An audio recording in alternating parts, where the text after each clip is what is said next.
Et voici la chronique de Jérôme Cassa. Les institutions du continent noir ont l'aura en berne.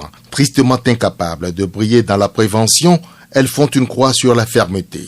Leur refrain favori est dédié à la couleur des pouvoirs en place, pourtant à l'origine des actions belligènes qui les font sortir de leur tour doré. Illustres promotrices de la complaisance, ainsi que des positions et actes pas du tout en faveur des peuples, mais notoirement au profit des seuls dirigeants dont nombre sont des contre-exemples de bonne gouvernance. L'Afrique, incontestablement, est malade de ses institutions, tant continentales que régionales. Difficile de soutenir le contraire devant l'overdose des lois taillées sur mesure ici et là par ses dirigeants, devant l'accoquinement des vigiles institutionnels avec ceux dont ils ont la charge de surveiller la gouvernance. Oui, ça se passe sous les yeux prévenants et complices de ces figures, pourtant mises à l'abri du besoin, grassement rétribuées pour garantir le format et la teneur démocratique de la gouvernance dans leur pays. Elles pullulent sur le continent, ces lois dont on se demande si elles proviennent vraiment de bonnes têtes, franchement soucieuses du bonheur collectif, résolument projetées et engagées pour le développement du pays. La démocratie, ce sont les institutions de contre-pouvoir, chacun dans son couloir, tous pour la République.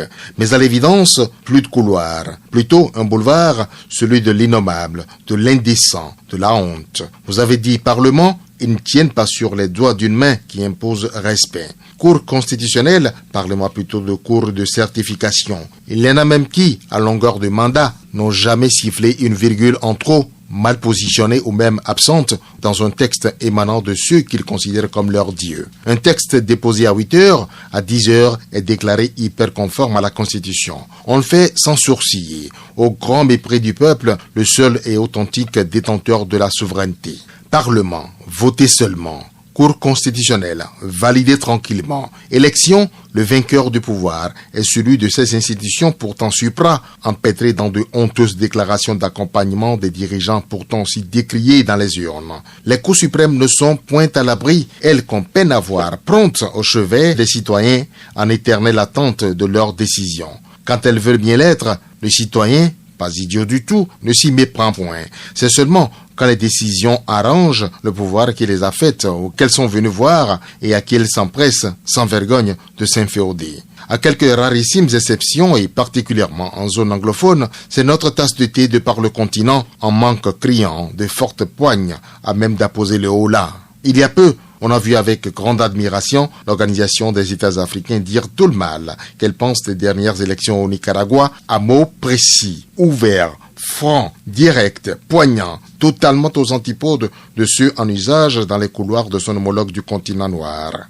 Jamais une telle démarcation, une pareille netteté du côté de la communauté économique des États de l'Afrique de l'Ouest ou de son vis-à-vis du centre. Ici, on s'est slalomé, contourné, ménagé pour toujours laisser le mal tel qu'il est, entier, total, destructeur. Quelle est cette Afrique que, la bouche en fleurs, vous dites brûler de développer? Dirigeants, animateurs et responsables d'institutions, presque tous à la même enseigne, celle de l'irrespect pour les peuples. Grands virtuoses des textes de la négation, attention au danger.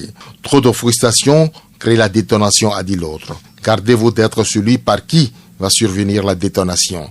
Vous n'êtes pas certain d'être à l'abri, car ceux dont vous avez durablement esquinté le sort vous auront déjà fait un autre destin. Des institutions à leur service réel. C'est tout ce que demandent les peuples. UA, Union africaine, CEDEAO, CEAC. La réforme ou la disparition, le choix n'est pas facultatif.